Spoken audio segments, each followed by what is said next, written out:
saya sekalian akan menyampaikan firman Tuhan mengenai Ebenezer. Oke, saya mau hari ini kita lebih banyak refleksi, bukan refleksi pijet ya saudara ya, tapi refleksi diri dengan saya menyampaikan tema ini. Oke, Ebenezer. Saudara, di Jakarta aja kita telah melihat banyak monumen-monumen. Benar ya saudara ya? Kalau saudara tahu ini monumen apa namanya anak-anak? Ini namanya ya Monas ya, Monumen Nasional. Nah, Monumen Nasional ini dibangun 17 Agustus 1961 dan diresmikan 12 Juli 1975. Kenapa sejarah berdirinya Tugu Monas ini adalah Presiden Soekarno saat itu ingin mengenang, menjadi batu peringatan, menjadi tugu peringatan perjuangan bangsa Indonesia. Makanya ada lambang api yang dari emas tuh ya di atasnya itu ya, untuk melestarikan perjuangan bangsa Indonesia pada masa revolusi kemerdekaan 1945. Sehingga kalau saudara pernah ke bawah, saya udah beberapa kali ke bawah, di situ ada banyak diorama, saudara. Yang belum, saya lucunya ya, orang luar kota ya, rata-rata ke Monas udah ke Monas. Orang Jakarta sendiri survei membuktikan kebanyakan belum pernah ke Monas loh. Cuman lihat Monas dari jauh aja ya. Oke, di situ banyak diorama untuk mengenang proklamasi kemerdekaan sejarah. Jadi ada tujuannya untuk mengenang sesuatu. Kalau saudara tahu nih, ini patung apa saudara namanya? Oke, saudara lihat. Ya, ini orang bilang patung Pancoran, tetapi lebih tepatnya namanya waktu didirikan adalah patung Dirgantara. Ini adalah patung perunggu, bagian atasnya, beratnya atasnya itu doang 11 ton gitu ya. Jadi ini dibangun oleh idenya oleh Presiden Soekarno, saudara, dengan tujuan apa? Dengan tujuan saat itu Indonesia mulai berkembang, mengenang perkembangan teknologi Dirgantara di Indonesia. Ini gampang namanya manusia angkasa itu. Jadi bukan ke Jakarta aku kan kembali. Zaman dulu orang bilang ini tunggu aku ke Jakarta kembali. Nggak kayak gitu. Itu bukan minta tunggu tuh. Itu lambang pesawat terbang gitu ya, saudara. Jadi itulah manusia angkasa menggambarkan, dimonumenkan supaya orang terus ingat kita akan berjaya di di angkasa Indonesia juga gitu ya. Sama karena saat itu teknologi Dirgantara udah dimulai dikembangkan. Kalau saudara lihat juga di sini, saudara, ini namanya Monumen Pancasila Sakti. Amin, saudara. Monumen Pancasila Sakti ditujukan buat apa, saudara? Untuk mengenang kesaktian Pancasila, walaupun udah berbagai ideologi, mencoba ideologi khilafah lewat pemberontakan DITII, ideologi komunis lewat G30, tapi tetap berdiri sekalipun mengorbankan putra-putri terbaik bangsa, jenderal-jenderal yang kita sebut namanya pahlawan revolusi saat itu. So, setiap kali ada momen, kita perlu mengingat dan mengenang, saudara, mengenang momen tersebut. Nah, tetapi orang Israel saat itu terbentur sebuah sebuah peraturan dalam hukum Taurat bahwa janganlah membuat bagimu patung yang menyerupai apapun, katanya, sehingga mereka nggak buat patung, tetapi mereka ingin mengenang momen-momen perjalanan dengan Tuhan. Dan ada beberapa tempat yang menjadi monumental bagi orang Israel saat itu. Namanya salah satunya adalah Ebenezer. Ebenezer artinya adalah Eben dan Hazer ya, artinya adalah stone of help. Jadi batu pertolongan. Ini adalah sebuah pengingat bahwa Tuhan yang telah menolong kita sampai sejauh ini pasti akan menolong lagi sampai akhir. Kita ini manusia yang gampang lupa, saudara. So kita perlu diingatkan senantiasa. Kita perlu ingat pertolongan Tuhan. Ingat lagi.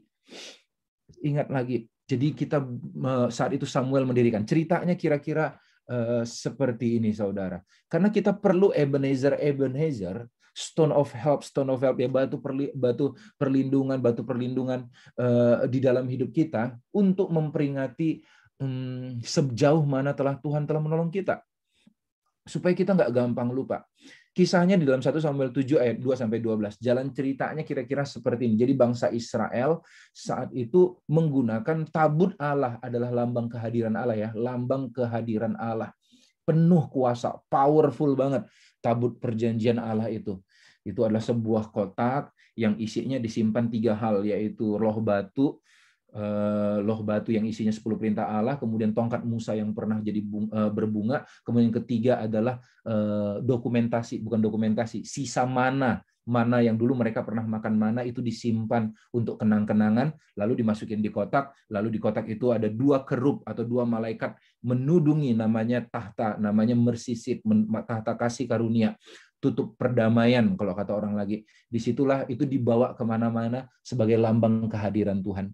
Nah, waktu itu ada anaknya Imam Eli, yaitu Hofni dan Pinehas. Mereka perang, tapi mereka ini nggak ada hidup dalam pertobatan. Mereka berzina di depan bait Allah. Mereka kacau banget hidupnya lah. Mereka ngambil persembahan-persembahan dari umat Israel semena-mena kepada rakyat, dan bangsa Israel saat itu menyembah Allah-Allah lain. Dan tahu nggak apa yang terjadi? Mereka bawa tabut Allah, dipakai itu kayak jimat. Hadirat Allah itu dipakai kayak jimat, saudara. Lalu mereka perang, dan akhirnya mereka ngalamin kekalahan, dan tabut Allah dibawa oleh orang Filistin, dicuri oleh orang Filistin. Orang Filistin kira, yes, kita dapat jimatnya orang Israel sekarang. Tetapi mereka akhirnya menyadari bahwa begitu mereka bawa ke Filistin, Filistin jadi kacau. Patung-patung dewa mereka tunduk, hancur, patah, kepala Dagon patah, lalu habis itu ada penyakit sampar, ada banyak banget kutuk yang dialami orang Filistin, sampai mereka katakan, udah deh, ini bawa sial nih tabut ini, balikin aja ke orang Israel. Dan ini kasusnya, ini kisahnya 1 Samuel 7 ayat 2-12. Sejak saat itu, jadi mereka dilepas, tabut itu dibiarkan tinggal di perbatasan Israel Filistin, di Kiryat Yearim namanya. Sejak saat tabut itu tinggal di Kiryat Yearim, berlalulah waktu yang cukup lama, yaitu 20 tahun, dan seluruh kaum Israel mengeluh kepada Tuhan. 20 tahun tabut itu berada di perbatasan. Orang nggak berani ngebawa ke Yerusalem, ke bait Allah, karena begitu menakutkannya hadirat Allah itu. Lalu berkatalah Samuel kepada seluruh kaum Israel demikian, jika kamu berbalik kepada Tuhan dengan segenap hati, maka jauhkanlah para Allah asing dan para Asitoret dari tengah-tengahmu. Tujukanlah hatimu kepada Tuhan dan beribadalah hanya kepadanya. Maka ia akan melepaskan kamu dari tangan orang Filistin. Kemudian orang Israel menjauhkan para Baal. Mereka bertobat saat itu. Terjadi nation repentance. Menjauhkan para Baal dan para Asitoret dan beribadah hanya kepada Tuhan. Lalu berkatalah Samuel, kumpulkanlah segenap orang Israel ke Mispa, maka aku akan berdoa untuk kamu kepada Tuhan. Setelah berkumpul di Mispa, mereka menimba air dan mencurahkannya di hadapan Tuhan. Mereka juga berpuasa pada hari itu, berkata di sana, kami telah berdosa kepada Tuhan. Dan Samuel menghakimi orang Israel di Mispa. Ketika didengar orang Filistin bahwa orang Israel telah berkumpul di Mispa, majulah raja-raja kota orang Filistin mendatangi orang Israel. Serta didengar orang Israel demikian, maka ketakutanlah mereka terhadap orang Filistin, karena kebiasaan mereka kalah terus.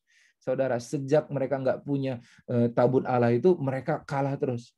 Lalu kata orang Israel kepada Samuel, janganlah berhenti berseru bagi kami kepada Tuhan Allah kita, supaya ia menyelamatkan kita dari tangan orang Filistin itu. Sesudah itu Samuel mengambil seorang anak domba menyusu, lalu mempersembahkan seluruhnya kepada Tuhan sebagai korban bakaran. Dan ketika Samuel berseru kepada Tuhan bagi orang Israel, maka Tuhan menjawab dia. Sedang Samuel mempersembahkan korban bakaran itu, majulah orang Filistin berperang melawan Israel. Tetapi pada hari itu Tuhan mengguntur dengan bunyi yang hebat ke atas orang Filistin dan mengacaukan mereka, sehingga mereka terpukul kalah oleh orang Israel. Keluarlah orang Israel dari Mispa mengejar orang Filistin itu, memukul mereka kalah sampai hilir Betkar. Selama puluhan tahun mereka nggak pernah menang. Kali ini mereka setelah bertobat, mereka ngalamin kemenangan, saudara. Dan 1 Samuel 7 ayat 12, kemudian Samuel mengambil sebuah batu dan mendirikannya di antara Mispa dan Yesana. Ia menamainya Ebenezer, yang artinya sampai di sini Tuhan menolong kita. So, pernahkah saudara mengalami kehidupan tanpa kehadiran Tuhan? Tanpa kehadiran Tuhan. Nggak enaknya hidup itu. Hidup penuh kekalahan. Kayak orang Israel mengalami kekalahan puluhan tahun. Dan kita sadari, saudara, setelah kita memiliki Tuhan, ternyata kita sering melupakan Tuhan. Waktu orang Israel memiliki tabut Allah keluar dari Mesir, saudara, di padang gurun mereka punya tabut Allah itu, saudara. Nah, punya kehadiran Tuhan. Tapi mereka nggak mengingat semua pertolongan Tuhan. Mereka jadikan hadirat Tuhan itu, menyepelekan sekali hadirat Tuhan. Sampai akhirnya dijadikan cuma jadi jimat. Ya kayak kita lah. Kita selalu pakai kalung salib, tapi nggak pernah paham makna salib. Kita letakin salib di rumah sini sana, kalung salib, tato salib bahkan. Tetapi kita sama sekali nggak ngelihat karya salib, yaitu Kristus yang udah mati buat dosa kita. Buktinya apa? Buktinya kita masih tetap hidup di dalam dosa, sekalipun udah sadar ada harga yang mahal banget yang udah dibayar Tuhan dengan waktu membayar dosa kita, saudara. Seorang Israel saat itu, bayangkan waktu Hofni dan Pinehas, orang Israel membawa tabut Allah, tapi nggak ada pertobatan, mereka kalah. Nah, kali ini mereka nggak bawa-bawa tabut Allah, mereka perang, tetapi mereka pakai pertobatan dan mereka menang. Saudara, Tuhan lebih mencintai pertobatan daripada ritual-ritual, saudara. Tuhan lebih mencintai pertobatan. Datang untuk mendengar lebih baik daripada apapun, kata Tuhan. Amin, saudara. So, kita pernah ngalamin hal-hal yang buruk di luar Tuhan. Tetapi kenapa kita ngelupain lagi Tuhan sekarang dan berusaha hidup tanpa Tuhan walaupun Tuhan itu telah ada dalam kehidupan kita. So, saudara, mereka berubah. Waktu tabut Allah nggak ada, itu namanya Ikabod.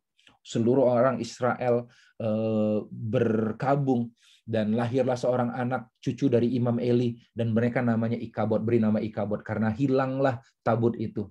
Karena hilang tabut itu diambil orang Filistin, mereka mendefinisikan keadaan itu namanya Ikabod. Ikabod artinya artinya tidak, kabod itu artinya kemuliaan Allah. Jadi telah hilang kemuliaan Allah.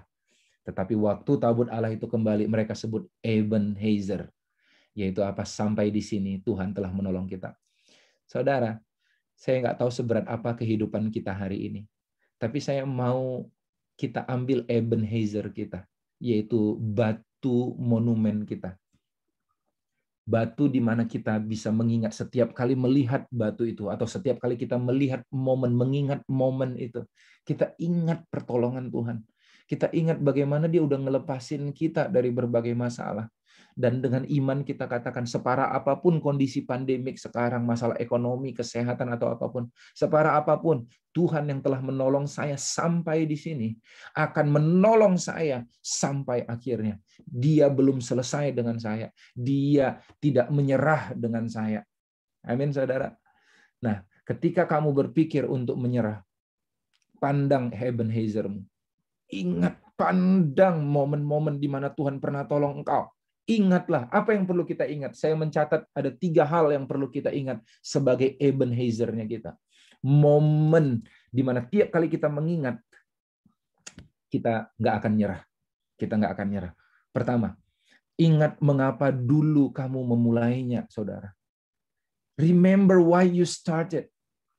Ingat mengapa engkau dulu memulai jalan hidup ini. Kemarin kami kesan, dan salah satu pertanyaan kesan adalah, apakah saudara sudah cukup mengenal karakter Allah? Semua jawab, belum. Kami butuh. Lalu apa yang tindakan nyata yang kamu lakukan supaya bisa mengenal Allah? Lalu semua mulai ngejawab, pengen baca Alkitab, lalu pengen berdoa. Pengen baca Alkitab dan berdoa. Oh, that's good. That's good.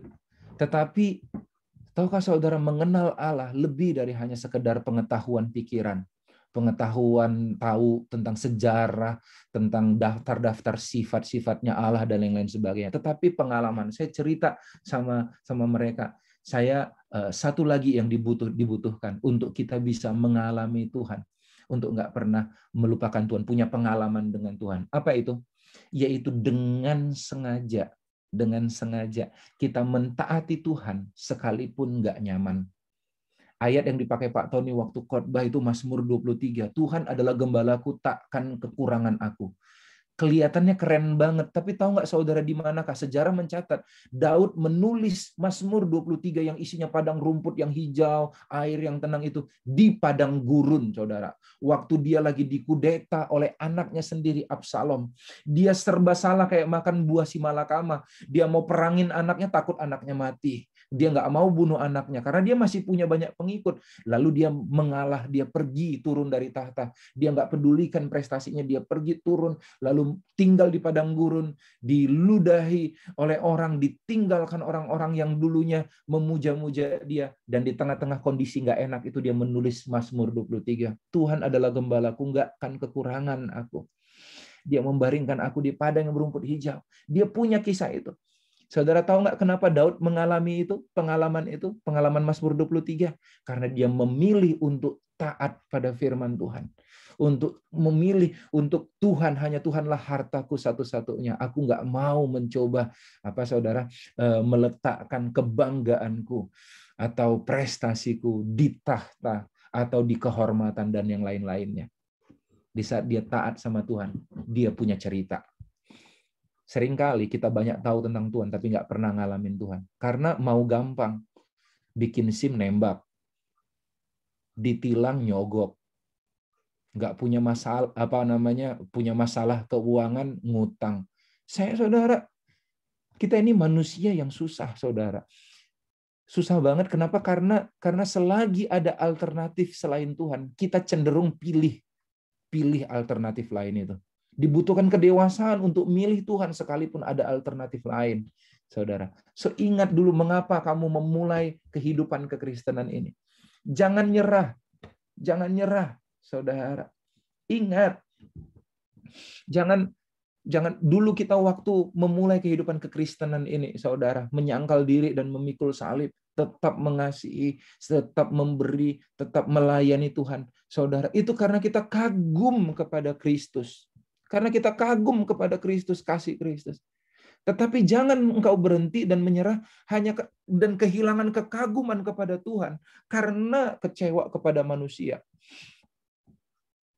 Sekarang, waktu engkau masuk percaya sama Tuhan, apakah karena anak-anak kesan baik-baik aja? Enggak kan? Karena Tuhan kan yang telah mati di atas kayu salib buat kita. Tapi kenapa keluar dari gereja? Kenapa berhenti melayani? Karena kecewa, karena ada anak-anak Tuhan yang kurang perhatian. Ingat mengapa engkau dulu memulainya. Ada seorang hamba Tuhan yang cerita. Ini beneran, ada seorang anak tersesat di kota London. Ini kisah klasik banget. Ada seorang anak tersesat di kota London, lalu dia cari kemana-mana karena dia anaknya agak autis ya saudara. Dia cari nggak ketemu rumahnya. Lalu dia ketemu polisi dan dia minta tolong supaya Pak polisi antar dia. Lalu Pak polisinya bilang, rumahmu itu di mana? Aku nggak tahu rumahku, nggak tahu alamatnya, nggak tahu. Jadi bagaimana saya bisa tolong kamu, kata Pak polisi. Enggak apa-apa. Take me to the cross. Si anak itu bilang gitu. Dia lihat dari ujung itu ada ada gereja, ada salib di atasnya. Bawa aku ke salib itu. Take me to the cross. Bawa aku ke salib itu. Dari situ aku tahu rumahku, kata si anak itu. Pak polisinya akhirnya bawa dia, gimana caranya sampai ke salib itu, lalu ke gereja itu, lalu dari situ anaknya tahu jalan pulang. Saudara, kalau engkau kehilangan arah kehidupan, minta sama Tuhan, bilang gini, take me to the cross. Tuhan, bawa aku kembali kepada salibmu. Dari situ, Anda akan tahu keputusan apa yang engkau harus ambil di dalam kehidupan. Take me to the cross. Bawa aku kepada salib. Ingat kenapa kita mulainya. Jangan kecewa. Jangan memulai dengan roh, lalu mengakhiri dengan daging. Amin, saudara. Jangan. Ingat mengapa dulu memulainya. Paulus bilang gini, saudara-saudara, aku sendiri tidak menganggapnya bahwa aku telah menangkapnya. Tetapi ini yang kulakukan, aku melupakan apa yang telah di belakangku dan mengarahkan diri kepada apa yang di hadapanku. Dan berlari-lari kepada tujuan memperoleh hadiah, yaitu panggilan surgawi dari Allah dalam Kristus Yesus. Yang dia ingat adalah hadiahnya. Apa hadiah Paulus yang dia bayangkan? Bukan mendapat kerupuk, bukan makan enak. Yang dia bayangkan hadiah yang menunggu di depan adalah pribadi Kristus, saudara. Yang kedua, apa yang perlu kita ingat? Ingat dari mana Tuhan telah membawa kita. Remember where God has brought you from. Ingat dari mana Tuhan bawa kita. Saya bingung kalau kita dulu Dulu susah. Lalu sekarang kita punya apa-apa. Kita punya banyak hal. Lalu di tengah-tengah pandemi kita kehilangan banyak hal lagi. Kenapa protes, saudara? Kenapa protes? Bukankah sebelumnya juga kita nggak punya apa-apa? Seharusnya kalau kita kehilangan, kita bilang apa, saudara? Kalau bukan kehilangan, kita dititipkan sesuatu, dan waktu kita dititipkan sesuatu dan sesuatu itu yang punyanya pengen ngambil lagi, saudara. Kita seharusnya bukan protes, itu namanya kekanak-kanakan, saudara. Itu anak-anak. Kalau orang minjamin, misalnya orang minjamin saya mobil Alphard nih, Tom, aku titip ya, pakailah 2 tahun. Dia pakai, saya pakai mobil Alphardnya 2 tahun, kan happy banget. Setelah 2 tahun, dia ambil mobil Alphardnya. Saya bilang apa, saudara? Apa yang saya bilang? Lu kok gitu sih? Kok gitu amat sih? Kok parah tega-teganya kamu ngambil? Enggak, aku bilang apa? Terima kasih. Mungkin di tengah-tengah COVID ini kita kehilangan ada saudara, ada anggota keluarga. Ya, saya katakan, dia anugerah Tuhan buat kita.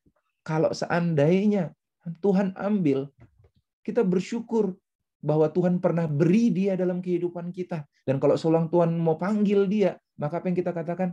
Nggak ada kata lain. Terima kasih Tuhan. Terima kasih untuk kesempatan bisa mengenal dia. Kesempatan punya anak seperti dia, sekalipun anak itu telah kau panggil. Terima kasih punya kesempatan punya suami seperti dia selama puluhan tahun. Sekarang kau ambil. Ingat dari mana Tuhan telah bawa kita, saudara. Ulangan 11 ayat 10, sebab negeri kemana engkau masuk untuk mendudukinya, bukanlah negeri seperti tanah Mesir dari mana kamu keluar yang telah ditabur dengan benih, yang harus kau airi dengan jerih payah, seakan-akan kebun sayur. Jadi saudara ingat, dulu kita itu negeri Mesir, itu tanah tandus. Negeri yang diberikan Tuhan ini udah beda, saudara. Ingat, tapi jangan karena suburnya tanah kita jadi nganggap bahwa subur itu adalah haknya kita. Enggak. Kita ingat dulu kami tinggal di tanah berpasir. Kalau punya tanah subur, itu anugerah. Dulu aku nggak punya apa-apa. Kalau punya apa-apa, itu anugerah. Amin, saudara. Kita teringat waktu orang Israel susah, mereka yang diingat, saudara, adalah hal-hal yang lain. Mereka pengen kembali ke Mesir. Kami teringat kepada ikan yang kita makan di Mesir dengan tidak bayar apa-apa, kepada mentimun, kepada semangka, bawang peri, bawang merah, bawang putih. Ketika Musa mendengar bangsa itu, orang-orang itu dari setiap kaum menangis di depan pintu kemah itu, bangkitlah murka Tuhan dengan sangat. Hal itu dipandang jahat oleh Musa. Ingat, dulu itu saudara, kita itu kacau banget. Orang Israel itu dalam perbudakan, saudara.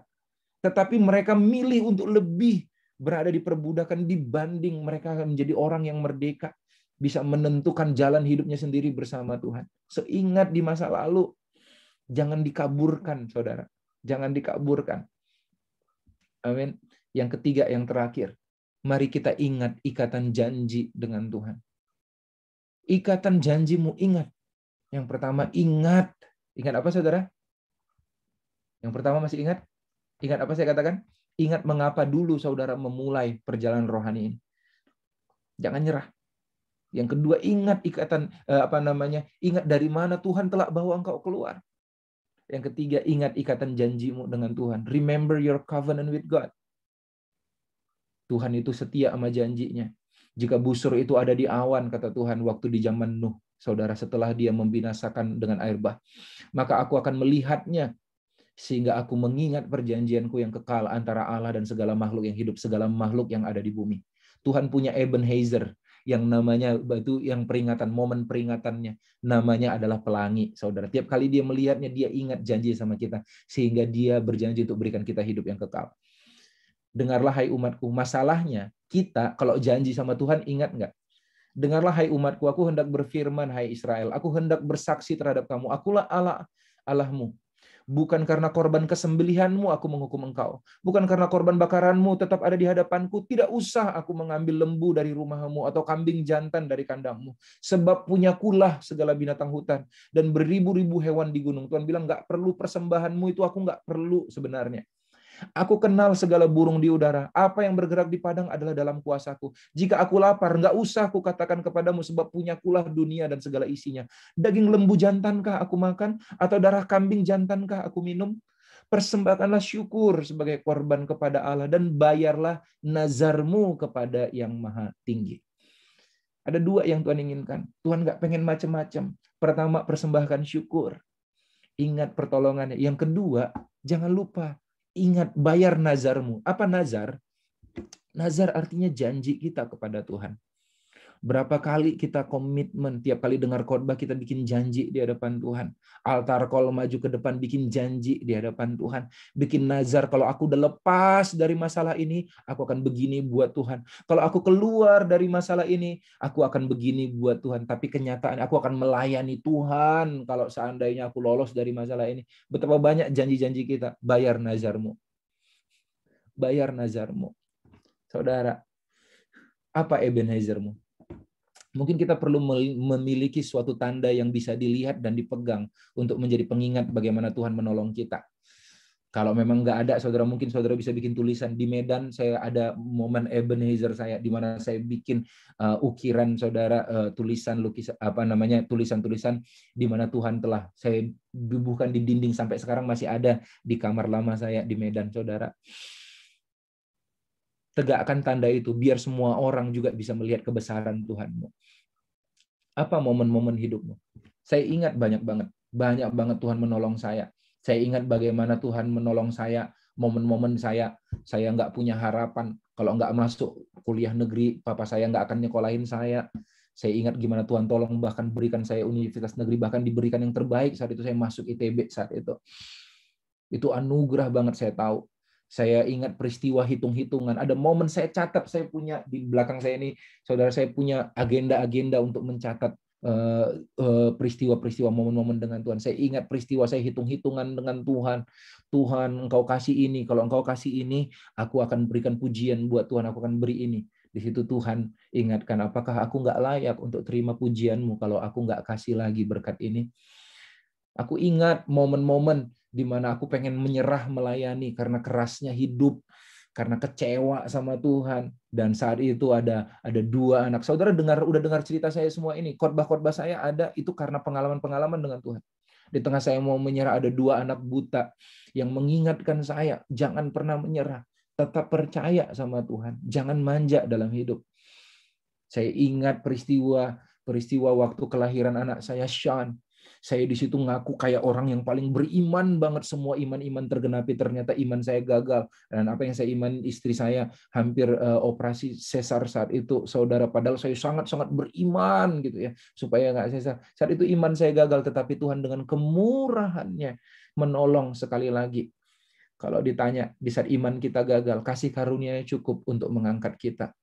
Saudara, ada banyak peristiwa lain dalam hidup. Nggak punya uang sama sekali, saya punya pengalaman supaya saya udah menang, nggak mau dari profesi lain, saya mau tetap jadi hamba Tuhan. Lalu saya sempat, saudara, jadi Grab Hitch, saudara, bukan jadi Grab driver, saya nggak mau jadi tercatat jadi Grab driver. Grab Hitch itu, saudara, selama 1-2 minggu, saudara. Jadi sekalian saya jalan ke kantor, saya kasih tumpangan sama orang, tetapi dia bayar sama saya kumpulin supaya, karena saat itu susah banget di masa-masa kelahiran anak kedua kami, yaitu Samantha Hope. Bener-bener susah banget. Ada kalanya Shishan saat itu nggak bisa beli susu yang seharusnya karena dia minum susu yang paling murah yang bisa kami beli, dan akhirnya dia diare saat itu. Kami ngalamin masa-masa itu, dan gimana Tuhan tolong. Apa Ebenezermu? Yuk ingat. Saya mau ambil waktu terakhir sejenak sebelum kita mengakhiri ini. Kita dengarkan lagu ini sama-sama. Sambil saya putar lagu ini, saudara, kita ingat, kalau engkau udah hafal, kalau bisa hafal lagunya, itu lebih baik. Saudara tinggal mengenang masa-masa Tuhan menolong kita. Ingat 3 hal apa, saudara? Ingat kenapa engkau dulu memilih memulai ini. Kalau engkau udah di dalam ambang perceraian, ingat kenapa engkau dulu memulai pernikahan ini. Ingat kenapa engkau dulu memulainya. Yang kedua, ingat dari mana Tuhan udah bawa kita. Kalau kita ada sekarang ini jauh banget daripada dulu keadaan kita sebelumnya. Yang ketiga, ingat janji-janjimu sama Tuhan. Tuhan selalu ingat kok janji-janjinya pada kita. Ingat janjimu apa, komitmenmu kepada Tuhan yang belum kau genapi, nazarmu yang belum kau genapi sekarang. Mari kita akhiri dengan pujian ini.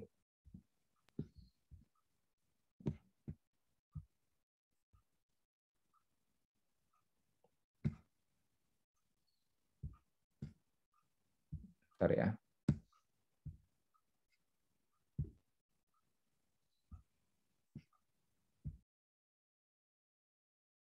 Wow. Saya percaya bahwa setiap kali kita datang mengingat momen-momen di mana Tuhan telah tolong kita. Ingat 3 hal itu. Ingat kenapa dulu kita memulai perjalanan iman ini, memutuskan jadi anak Tuhan. Apapun tantangannya, jangan nyerah. Jangan menyerah. Ingat, dari mana dulu Tuhan udah bawa kita. Apa yang ada semua ini karena anugerahnya. Karena anugerahnya, kalau kita bisa lebih nyaman sekarang. Kenapa protes kalau seandainya itu diambil? Bukankah dulu juga kita nggak punya apa-apa kok? Yang ketiga, ingat janjimu, ingat nazarmu. Ingat momen-momen di mana, karena tiap kali momen engkau berkomitmen pada Tuhan itu adalah pasti di saat itu ada momen di mana Tuhan benar-benar menjamah kita sehingga kita kagum banget sama Tuhan. Dan di saat di tengah kekaguman kita buat nazar dan janji sama Tuhan. Ingat dan bayarlah itu nazarmu itu. Hari ini saya selesai, saudara, tapi biar kebenaran ini terus memegang terus memotivasi kita untuk nggak pernah menyerah di masa sulit. Besok kita mau berdoa bersama-sama bagi bangsa. Indonesia itu lagi nggak dalam keadaan baik-baik saja, saudara. So besok morning chapel kita dedikasikan khusus untuk doa dan penyembahan. Kita berdoa dan membacakan deklarasi kita. Live worship besok, saudara. Ada live worship, ada prayer, ada declaration, saudara. Kita sungguh-sungguh. Pastikan, saudara, saya minta tolong untuk saudara bawa satu teman saudara untuk ikut. Ajak mereka satu aja untuk ikut morning chapel besok. Karena kita mau sama-sama berdoa. Karena ini urgent call. Panggilan mendesak dari bangsa untuk kita berdoa bersama-sama untuk Indonesia. Dan nanti malam, saudara, jangan lupa ada doa di altar. Ada kesaksian yang luar biasa dari Rio dan Ragil. Judulnya Tukang Cat Malam Hari, bagaimana mereka pergumulan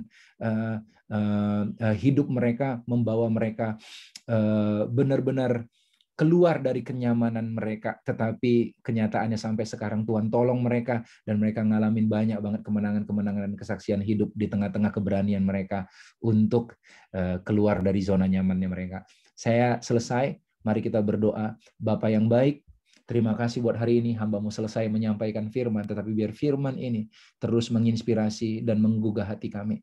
Kami mau terus mengingat kebaikan Tuhan.